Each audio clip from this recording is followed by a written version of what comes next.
ট্যাঙ্কির জলে বিষ আজকে দিয়েছে খেয়ে বুঝতে পেরেছি। ট্যাঙ্কির জলও বিষ দিয়ে দিয়েছে। তাহলে ভাবুন কি অবস্থা, যে জলটুকু খেয়ে মানুষ বাঁচবে তাদের অবস্থা এই। জল খেয়ে মানুষ বাঁচবে, সেই জলটাকেও বিষ দিয়ে দিয়েছে। তাহলে ভাবুন কত ছোট্ট। এটা কয় মাস হলো? হ্যাঁ, 5-6 দিন হলো। তার অবস্থা এই। আজকে তার সেই বাচ্চাটার ঘর ছাড়তে হলো। ঠিক আছে, এই বাচ্চাটার কি অপরাধ? 7 দিনের।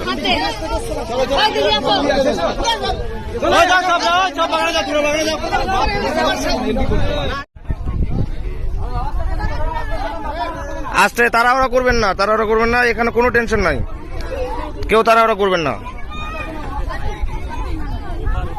এদিক দিয়ে যাবেন, এখান থেকে যান, ওইখানে পুলিশ আছে, যার যার নাম বলবেন এন্ট্রি করবে, যান এখান থেকে যান, অসুবিধা নাই। এখান থেকে সবাই আমরা হিন্দুরা আছি, টেনশন নাই।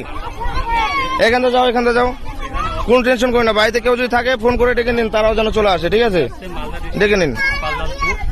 ঠিক আছে,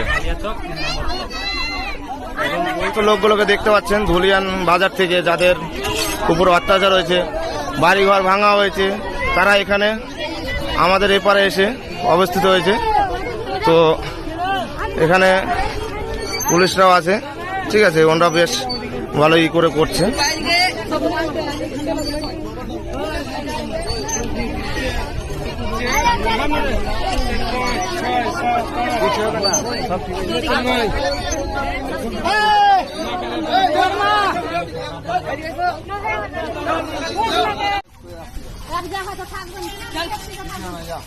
যান, অসুবিধা নাই।